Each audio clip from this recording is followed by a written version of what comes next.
Hi, ഞാൻ വീണ്ടും വന്നിരിക്കുകയാണ് കുറേ നാളുകൾക്ക് ശേഷം. അപ്പോൾ ഇന്ന് ഞാൻ ഉണ്ടാക്കാൻ പോകുന്നത് പെപ്പർ ചിക്കൻ ഫ്രൈ ആണ്. അപ്പോൾ അതെങ്ങനെ ഉണ്ടാക്കണമെന്ന് നോക്കാം. ഞാൻ സ്റ്റൗവിൽ ഒരു ചട്ടി വെച്ചിട്ടുണ്ട്, പാൻ. അതിനകത്തേക്ക് എണ്ണ ഒഴിക്കുക. 2 ടേബിൾ സ്പൂണാണേ.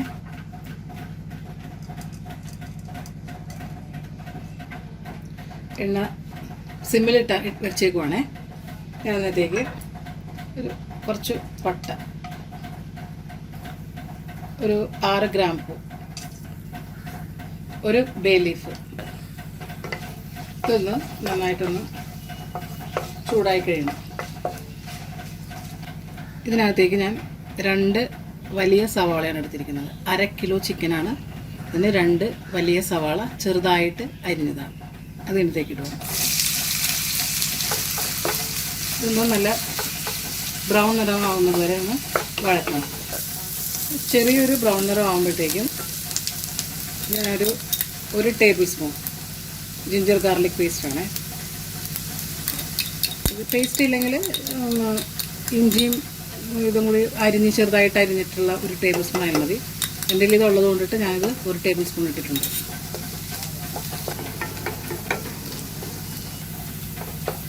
ഇത് ബ്രൗൺ നിറം ആയി വന്നുകൊണ്ടിരിക്കുകയാണ്. ഇതിനകത്തേക്ക് ഇതിൻ്റെ മെയിൻ ഇൻഗ്രീഡിയൻ്റാണ് കുരുമുളക് പൊടി.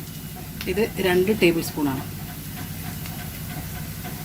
നല്ല എരിവുണ്ടാവും. ആ കൂട്ടത്തിൽ ഇത് 1 ടീസ്പൂൺ വലിയ ജീരകം, അത് പൊടിച്ചതാണ്.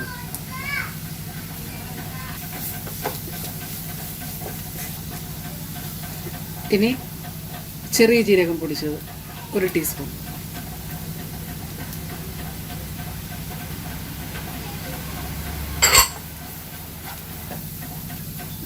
മഞ്ഞൾപ്പൊടി ഒരു 1/2 ടീസ്പൂൺ.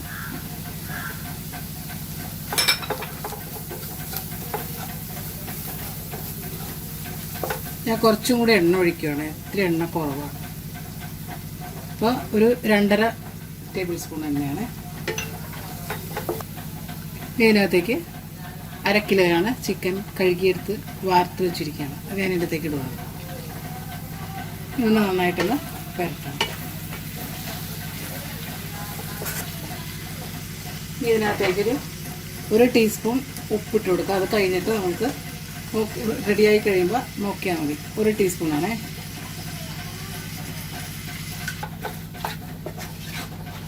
നന്നായിട്ടൊന്ന് പുരട്ടിയിട്ടുണ്ട്. ഇനി ഇതൊന്ന് ഒരു 20 മിനിറ്റ് നേരത്തേക്ക് മൂടി വെച്ച് വേവിക്കാം.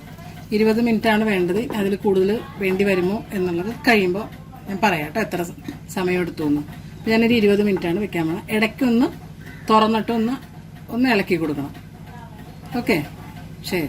ഞാനിത് ഇടയ്ക്കൊന്ന് തുറന്ന് നോക്കിയായിരുന്നു. അതെ, റെഡി ആയിട്ടുണ്ട്. ഇത്രയും നേരം മൂടി വെച്ചിട്ടാണ്. ഇനി ഇതൊരു 2-3 മിനിറ്റ് ഇതിങ്ങനെ തുറന്ന് ഇരുന്നോട്ടെ. ഒരു വെള്ളമൊന്നും ഒഴിക്കാതെ കേട്ടോ, ഒരു തുള്ളി വെള്ളം പോലും ഒഴിച്ചിട്ടില്ല. അപ്പോൾ ഈ പൊങ്ങി വന്നേക്കുന്ന വെള്ളവും ഇപ്പോൾ ഈ കോഴിക്ക് ഇച്ചിരി നെയ്യുണ്ടായിരുന്നു കൂടുതൽ. അപ്പം ഇനി ഒരു 5 മിനിറ്റ് ഇതൊന്നും ഇങ്ങനെ തുറന്നിരുന്നിട്ടൊന്ന് കുറച്ച് ഇതൊന്ന് പറ്റിക്കോട്ടെ. കോഴിയുടെ വെള്ളമൊക്കെ ഉണ്ടാവും. അപ്പോൾ നമ്മളൊന്ന് 5 മിനിറ്റ് കൂടി ഇങ്ങനെ വെച്ചിട്ട് നമുക്ക് എടുക്കാം. അതേ, പെപ്പർ ചിക്കൻ ഫ്രൈ റെഡി ആയിട്ടുണ്ട്. ഇത്തിരി എണ്ണ ഞാൻ ഒഴിച്ചത് കൂടി വന്നപ്പോൾ നിങ്ങൾ 2 ടേബിൾ സ്പൂൺ തന്നെ ഒഴിച്ചാൽ മതി കേട്ടോ. ഞാൻ നന്നായിട്ടൊന്ന് ഡ്രൈ ആയിട്ടിരിക്കുന്നത് കൊണ്ടിട്ടാണ് കുറച്ചും കൂടി ഒഴിച്ചത്. പിന്നെ ചിക്കനും കുറച്ച് നെയ്യുണ്ടായിരുന്നു. അപ്പോൾ എല്ലാം കൂടി ആയപ്പോൾ കുഴപ്പമില്ല. ഇത് കാണാനൊരു ഭംഗിയല്ലേ. അപ്പോൾ ഞാനിത് പ്ലേറ്റിലേക്ക് എടുത്ത് വയ്ക്കട്ടെ. അപ്പം നമ്മുടെ പെപ്പർ ചിക്കൻ ഫ്രൈ റെഡി. അപ്പോൾ ഇത് പെപ്പർ ചിക്കൻ ഫ്രൈ റെഡി ആയിട്ടുണ്ട്. ഞാനിതിൻ്റെ കൂട്ടത്തിൽ ഇത് കഴിക്കാൻ വേണ്ടിയിട്ട് ഞാൻ ഗീ റൈസും കൂടി ഉണ്ടാക്കിയിട്ടുണ്ട്. അപ്പോൾ ഇനി ഇതിൻ്റെ കൂട്ടത്തിൽ പപ്പടമുണ്ട്, ഒത്തിരി അച്ചാറും. അപ്പോൾ ഇന്നത്തെ ഉച്ചക്കത്തെ ഫുഡ് അടിപൊളി. ഓക്കെ, അപ്പോൾ ഇഷ്ടപ്പെട്ടെങ്കിൽ നിങ്ങളിത് ട്രൈ ചെയ്ത് നോക്കുക. കൂട്ടത്തിൽ സബ്സ്ക്രൈബ് ചെയ്യാനും മറക്കരുത്. Okay, thank you.